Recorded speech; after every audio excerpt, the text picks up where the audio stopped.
Hi, எல்லோருக்கும் வணக்கம். Welcome to Vijith view. So Bigg Boss season 9 Tamil. So இந்த வீடியோவில் நம்ம இன்னைக்கு லைவ் ஸ்ட்ரீமிங் நடந்த விஷயங்கள் பற்றி தான் டிஸ்கஸ் பண்ண போகிறோம். ஸோ லைவ் ஸ்ட்ரீமிங் வந்து பட்டையை கிளப்பிடுச்சு அப்படின்னு சொல்லலாம். ஏன்னா பிக் பாஸ் வந்து ரொம்ப அருமையாக ஒரு டாப்பிக்கை கொளுத்தி போடுறாப்புல. அதாவது என்னன்னா, இந்த வீட்டில் வந்து யார் ஆக்டிவாக இல்லை, எதுவுமே இல்லை, தெரியவே இல்லை, பார்க்கவே முடியல அப்படின்ற மாதிரியான சில விஷயங்கள் சொல்கிறாரு. ஸோ இந்த கேள்வியை வந்து கண்டஸ்டன்ஸ்க்கு புரிஞ்சுதா அப்படின்னு சொல்லி கேட்டிங்கன்னா கண்டிப்பாக புரியல. எல்லாருமே மக்கு சாம்பிராணி அப்படிங்கிறது க்ளீனாகவே தெரிஞ்சிருச்சு.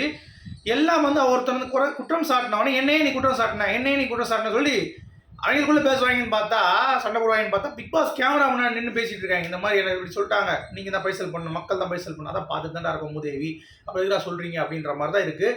ஸோ டோட்டலாக எல்லாரும் பைத்தியமாக தான் இருக்காங்க அப்படிங்கிறது பார்க்க முடியுது. அதுவும் கமருதியோட ரீசன்லாம் நீங்கள் பார்த்தீங்கன்னா கொலை பண்ணிடலாம் அவனை அப்படின்ற மாதிரி தான் இருக்குது. ஏன்னா அந்த லெவலுக்கு இந்த சீசன் பிக் பாஸ் கண்டஸ்டன்ஸோடைய கேடுகட்டத்தனம் அப்படிங்கிறது ரொம்ப க்ளீனாக வந்து நமக்கு ப்ரொஜெக்ட் ஆகுது அப்படிங்கிறது பார்க்க முடியுது. சரி, அப்படி என்னலாம் நடந்துச்சு? யார் கடைசி போனால்? வினோத்தும் வயனாவும் போயிருக்காங்க. வியானாவா ரெண்டு பேரும் வந்து போயிருக்காங்க. நமக்கு ஈஸியாக ரெஜிஸ்டர் ஆகிற பேர் கூட உள்ள ஒருத்தனுக்கு ஒரு ரெஜிஸ்டர் ஆகலை. ஒருத்தன் பேர் கேட்டுட்டு இருக்காங்க. இன்னும் ஒரு வாரம் ஆகும் போது. உங்கள் பேர் என்ன, உங்கள் பேர் என்ன, நீங்கள் என்ன பேர் அப்படின்றான். டேய் யாரா நீங்கள் அப்படின்ற மாதிரி தான் இருக்குது. எதுக்கு வந்தானுங்க, என்ன பண்ணுறானுங்க அப்படிங்கிறதே தெரில. ஸோ டோட்டலாக எல்லா பூமுட்டையிலும் ஒரே சீசனில் உள்ளே போட்டிருக்காங்க அப்படிங்கிறது ஒன்று தெளிவாக தெரியுது. நீங்கள் பார்த்தீங்கன்னா தெரியும். நான் சரி லைவ் இன்ட்ரெஸ்டிங்காக இருக்க போது இதுலையாச்சும் ஏதாவது வரும்னு பார்த்தீங்கன்னா முழுக்க வெஞ்சன்ஸ். அதாவது உனக்கு என் மேலே இருக்கிற கோவத்தை எல்லாரும் காட்டினாங்க, தவிர ஒரு சில பேர் தான் இந்த வீட்டில் யார் தெரியல அப்படிங்கிறத அழகாக சொன்னாங்க. அதில் வியானா அப்படின்னு சொல்லிட்டு ஒருத்தவங்க இருக்காங்க. ஷீ சூப்பர் கூல் அப்படிங்கிறது தான். ஏன்னா போட்ட போடு சரியான போடு. விக்கல் விக்ரம் எப்படி விக்கல் விக்ரம் ஒன்றும் என்ன பண்ணா ஒன்றும் பண்ணல, அதை கரெக்டாக வந்து பார்த்தீங்கன்னா வியானா வந்து சொன்னது அப்படிங்கிறது ரொம்ப நல்லா இருந்தது. அதுக்கடுத்து எல்லாரும் அது மூலம் ஒன்று தான் சொன்னாங்க. அதுதான் கொஞ்சம் வருத்தம். ஆதிரையும் அதே மாதிரி தான். அப்சரா மிச்சம் எல்லாருமே ஆதிரையும் வியானா மட்டும் தான் கொஞ்சம் சென்சிபிளாக இருந்தது. மிச்சம் எல்லாருமே அவனை ஒருத்தர் சொல்லிட்டான், நான் ஒன்று சொல்லணும் அப்படின்ற ஒரு பேசிக்கில் தான் அவனுக்கு என்னென்ன வெஞ்சன்ஸ் இருந்ததோ அதெல்லாம் தீர்க்கும் வகையில் தான் சொன்னாங்க. ஸோ ஒன்றுத்தனா பார்த்துருவோமா என்னென்ன சொன்னாங்கன்ட்டு. ஸோ ஃபஸ்ட்டு வந்து பார்த்தீங்கன்னா நம்ம நந்தினி பொறுத்த வரைக்கும் விக்ரம் அப்புறம் வந்து வியானா இது வந்து கொஞ்சம் பக்காவாக இருக்குது. கரெக்டாக நான் சொன்னேன், ஒரு 2-3 பேர் சொன்னாங்க அப்படின்னு சொல்லிட்டு அது நந்தினி ஒன்று. விக்ரம் தெரியவே இல்லை, கரெக்டாக பார்க்கவே முடியல. வியானா எனக்கு தெரிஞ்சு இவங்களும் வந்து ஒன்று சொன்னாங்க. பட் வியானா ஆச்சு கொஞ்சம் இதை பெர்ஃபார்ம் பண்ணுறாங்க. பட் விக்ரம் சொல்லிட்டாங்க. எனக்கு ஒரு ஆச்சரியம் என்னன்னா, கலையரசன் என்ன பிடுங்கிட்டான் இந்த வீட்டில் சொல்லுங்கள். கலையரசன் என்ன பிடுங்கிட்டான்? ஒருத்தன் கூட அவனுடைய பேரை சொல்லலையே. எங்கெங்க இருக்கான் அவன் கலையரசன்? துஷார் எங்கெங்க இருந்தான்? துஷார் எங்கே இருக்கான்? எங்கே போனான்? விக்ரம் எங்கே போனான்? ஏன் அவ்வளோ மெஜாரிட்டி சொல்லலை? இவங்க வந்து வினோத் கூட ஏதோ ஆக்டிவாக இருக்கார். வியானா செம்ம நல்லா ஓரளவுக்கு இருக்காங்க. 2 பேரையும் வந்து ஏன் சொல்கிறாங்க எனக்கு புரியல. இதுலேருந்தே புரிஞ்சுக்கோங்க, எல்லாருமே வந்து வன்மத்தில் தான் இருக்காங்க அப்படிங்கிறது புரியுது. Okay, Nandini okay, Vikram okay, ஒரு பேர். இந்த பாரு வந்துட்டிங்கன்னா காந்தி கெமி. காந்தி அவர் கூட உரண்டை இழுத்தவர், கெமி அவங்க கூட உரண்டை இழுத்தவர். 2 பேரையும் சொல்லிட்டா. வெஞ்சன்ஸ். ஆதிரா, வியானா, அப்சரா.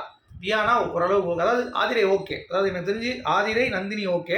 ஏன்னா வியானாங்கிறதும் என்ன சொல்கிறது, ஒரு 100% நமக்கு வந்து பெருசாக அவங்க பண்ணல. பட் ஆக்டிவாக தான் இருந்தாங்க. அதனால் நான் சொல்கிறேன் இவங்க ஓகேன்னு சொல்லிட்டு. ஓகேவா? ஆனால் அப்சரா பேர் கரெக்டாக எடுத்தால் ஆதிரை பக்காவாக சொன்னால் பிக் பாஸே பாராட்டினார். ரொம்ப எனக்கு பிடிச்சிருந்துச்சு. ஸோ அது ஒன்று. அடுத்து பிரவீன்ராஜ், திவாகர், சுபிக்ஷா 2 பேர் கூட தகராறு உனக்கு முடிச்சிட்டானா. வெஞ்சன்ஸ். அப்சரா எடுத்துக்கிட்டிங்கன்னா தெரியும் உங்களுக்கு. அவங்களும் வந்து அரோராவும் அப்புறம் வந்து கமருதீன் பொறுத்த வரைக்கும் அவன் தண்ணி பார்த்தான், ஏதோ ஒன்று பண்ணிகிட்டு இருந்தான். அப்சரா அது மாதிரி அரோரா பொறுத்த வரைக்கும் அவள் ஏதாவது பாயிண்ட் வந்து பேசிகிட்டு இருந்தா. அப்சராவும் தப்பு இங்கே. ஸோ முடிஞ்சு போச்சு. கெமி, அப்சரா, வியானா. கெமி ஓரளவுக்கு டீசன், நான் சொன்னேன்ல. அப்சரா ஒழுங்காக பண்ணல. வியானாவும் அவங்களுக்கு வந்து கொஞ்சம் ஃபீல் ஆச்சு அப்படின்றதான் சொல்லியிருக்காங்க. ஸோ கெமி, நந்தினி, ஆதிரா, வியானா இந்த 4 பேர் தவிர எனக்கு தெரிஞ்சு வேறு யாருமே ஒழுங்காக சொல்லல. எஃப்ஜே பார்த்தீங்கன்னா அரோரா, வினோத் தான்.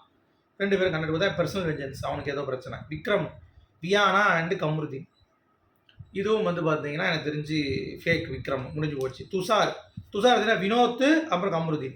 டேய் கமருதீன் ஏதோ பண்ணுறான்டா, ஒன்றுமே தெரியாமல் இருக்கிறவங்க தானே வீட்டில் கேட்குறாங்க, முட்டா பசங்களா. அது கூட தெரியாமல் இவங்க பேசிகிட்டு இருக்காங்க. பாருங்க, நீங்கள் எடுத்துக்கோங்க, சபரி எடுத்துக்கோங்க, ரம்யா, அரோரா, என்னடா இது அப்படின்ற மாதிரி இருந்துச்சு. கமருதீன் எடுத்துக்கோங்களேன், வினோத்து, வியானா. யோசிச்சு பாருங்க. வினோத் திருப்பி வந்து பார்த்தீங்கன்னா அதுக்கடுத்து நம்ம ரம்யா எடுத்துக்கோங்க. அவரை வந்து வினோத், சபரி இவங்க என்னத்தை பார்க்கல ரம்யா அப்படிங்கிறது தெரில. எது கூறுகட்டத்தனமாக இருக்குது அப்படிங்கிறது தெரில. யோசிச்சு பாருங்கள். இதெல்லாம் கேவலமாக இருந்துச்சு அப்படிங்கிறது. அடுத்து திவாகர் பிரவீன் காந்தி. இதில் என்ன ஒரு லாஜிக் இருக்கா? பிரவீன் ராஜோட சண்டை அந்த ஆளுக்கு, பிரவீன் காந்தியும் வந்து சண்டை. ஆனால் நாமினேஷன் பண்ணுற ரீசன் நல்லா இருந்தது. அவர் பிரவீன் ராஜ் வந்து ரொம்ப ஒரு மாதிரி சேஃபாக ஒரு மாதிரி இல்லை, பயங்கரமாக இருக்குது. அதே மாதிரி பிரவீன் காந்தி வந்து பார்த்தீங்கன்னா ஒரு நடுநிலையாக இருக்க மாட்டுறாரு. ப்ளஸ் வந்து அவர் டேரக்டர் அப்படிங்கிறப்ப அந்த உச்சத்தில் இருந்தேன், ஒரு லேமன் மாதிரி இருக்காரு, யோசிக்கிறதெல்லாம் ரொம்ப சில்லறத்தனமாக இருக்குது அப்படின்ற மாதிரி நம்ம டேரக்டர் வந்து எவ்வளோ முடியுமோ அவரை போட்டு போட்டு பாடாப்படுத்தி அவரை முடிச்சே விட்டாரு நம்ம வாட்டர்மெலன். சரியா? ஆனால் அதுக்கு அவர் காட்டின வன்மம் ஒன்று இருக்குது, அதை அப்புறம் சொல்கிறேன். நீங்கள் யோசிச்சு பாருங்கள், அந்த அளவுக்கு ஒரு வன்மத்தை வந்து கக்கிட்டாப்புல.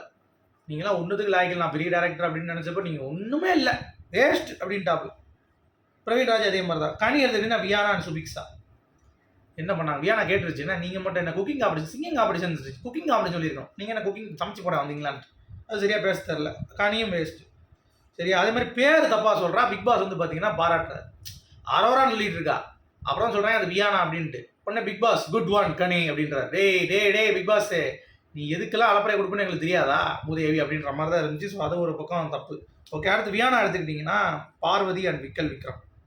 நான் சொன்னேன்ல, கரெக்டாக சொன்னாங்க. பார்வதி சொல்லியிருக்க வேண்டாம், பட் விக்கல் விக்ரம். பார்வதி கூட ஓகே தான், ஏன்னா வியானா சொன்னது. ஏன்னா பார்வதி வந்து ஆக்டிவாக, அது ஒரு ஆக்டிவ்னஸ் தானே, சொல்ல முடியாது, கரெக்டு தான். ஸோ வியானா சொல்கிறது ஒன்று தான் கரெக்ட், அதுவும் எனக்கு தெரிஞ்சு. விக்கல் விக்ரம் தான் ஆக்டிவ் தானே சொல்கிறாங்க, யாரும் தெரியலன்னு தானே சொல்கிறாங்க. பார்வதி இஸ் ப்ரூவிங் சம்திங் அப்படிங்கிறது புரியல அவங்களுக்கு. காந்தி எடுத்துக்கோங்க, பாரு திவாகர், அவருக்கு என்ன பிரச்சனை பண்ணால் பாருங்க. அது ஆனால் ஒன்று சொன்னால் பாருங்கள், நம்ம டேரக்டரு கெமி வந்து இந்த கேஸை எப்படினாலும் மாற்றிருக்க முடியும் மேலே, ஆனால் அவங்க மாற்றலை அப்படின்றான். அடிஸ் செருப்பால். ஏண்டா நீ பெரிய டேரக்டர்னு சொன்னா திவாகர் அங்கேயே எகிரிட்டாரு, என்ன நீ பேசிகிட்டு இருக்க அப்படின்ட்டு. ஏன்னா நீ பெரிய டேரக்டராக இருக்கலாம், ஆனால் இந்த மாதிரி ஒரு கீழ்த்தரமான எண்ணம். அப்போ உனக்கும் மாயாவுக்கு என்ன சம்பந்தம்? மாயா அப்படி தானே ரெட் கார்டை பிரதீப் போட்டாங்க, இடுப்பு பார்க்குறான்ட்டு தூக்கி போட்டாங்க அப்படிங்கிறது தான் பாயிண்ட். ஸோ காந்தி இதை வந்து என்கரேஜ் பண்ணுறது அப்படிங்கிறது ரொம்ப தப்பு அப்படிங்கிறது. அரோரா எடுத்துக்கிட்டிங்கன்னா Parvathi and Vinoth and Diwakar. So இதுவும் வந்து எனக்கு பெருசாக தெரில ஃப்ரூட்ஃபுல்லாக. சுபிக்ஸாவும் பாரு அண்ட் வினோத் இல்லை. ஸோ இதெல்லாம் வந்து யோசிக்கும்போது நீங்கள் யோசிச்சு பாருங்கள், இப்படிப்பட்ட ஒரு கண்டஸ்டன்ஸை வச்சுட்டு எப்படி பிக் பாஸ் நடத்த முடியும்? சரி, இதெல்லாம் பரவாயில்ல, இது முடிஞ்சவொடனே ஆதிரை ஏன் வந்து நான் எப்படி சொன்னீங்க தனியாகவே இருக்கேன்ட்டு. வினோத் வந்து ஆதிரை சொன்னார்ல, ஏன் வந்து நான் தனியாகவே இருக்கேன்னு சொல்லி நீங்கள் பார்க்கலையா? ஏன்னா அது அவனோட ரீசன்மாக சொல்லி முடிச்சிட்டான். திருப்பி உன் ரீசன் அவன்கிட்ட திமிக்காத வந்துட்டு என்ன பண்ணுறேன்னு. ஆனால் வினோத்தாக இருந்தானே வச்சுக்கோங்க, அங்கே நேரத்தில் ஏமா இது என்னுடைய கருத்து, நாங்கள் பதிவு பண்ணிட்டேன், எனக்கு அப்படி தோணுச்சு, நீ கிளம்பு, அவ்வளோதான் முடிஞ்சிச்சு, நான் பேச இருக்கும்ல அவன்ட்டு அப்படின்னு சொல்லி கிளம்பிடணும், அவ்வளோதான். சும்மா உட்காந்துக்கிட்டு அவர் பேசிட்டு அப்புறம் அவர் கேமரா போய் நான் போய் கமருன்னு வந்து எனக்கு சொன்னான், நான் தண்ணி பிடிக்கும்போது என்னை கூப்பிட்டு நான் வந்துட்டேன்ட்டு, அப்படிலாம் கிடையாது, நீங்கள் வேணால் பாருங்கள் அப்படின்னு சொல்லி பிக் பாஸ் கம்ப்ளைண்ட் பண்ணிட்டு இருக்காங்க. இன்னொன்று நான் பண்ணதெல்லாம் சொல்லி ஒவ்வொருத்தரும் கேமரா முன்னாடி வந்து ரெஜிஸ்டர் பண்ணிட்டு இருக்கான். அதாவது நான் பண்ணது வந்து கரெக்டு தான், இவங்க சொல்கிற தப்பு. டே அது நாங்கள் பார்த்துட்டு தானே இருக்கோம், நீங்கள் கேமரா ரெஜிஸ்டர் பண்ண வேண்டிய அவசியம் இல்லைடா. உங்களுக்கு கூறு இருக்கா இல்லையா அப்படிங்கிறது தெரியல. இந்த சீசன் கண்டஸ்டன்ஸுக்கு எல்லாருமே அப்படி தான் இருக்காங்க. அது ஆட்டோமேட்டிக் ரெக்கார்டு பதிவாயிட்டு இருக்கு. ஒருத்தன் சொன்னா பரவாயில்ல, எல்லாரும் புலம்புறான் கேமரா முன்னாடி இப்படி இருக்கு, அப்படி இப்படி இருக்கு, கொஞ்சம் பார்த்துக்கோங்க, இப்படி இருக்கு, அப்படி இப்படி இருக்கு, கொஞ்சம் பார்த்துக்கோங்க. எங்களுக்கு பார்த்துட்டு தான் இருக்கும். ஓகேவா? ஸோ வினோத் அண்ட் வியானா ஜெயிலுக்கு போகிறாங்க. என்னை பொறுத்த வரைக்கும் 2 பேருமே இதுக்கு தகுதியானவர்கள் இல்லை ஜெயிலுக்கு. விக்கல் விக்ரம், கலையரசன், இந்த 2 பேர் தான் நான் சொல்லியிருப்பேன். உங்களுடைய கருத்துக்கள் என்ன? நீங்கள் சொல்லுங்கள். மீண்டும் சந்திப்போம்.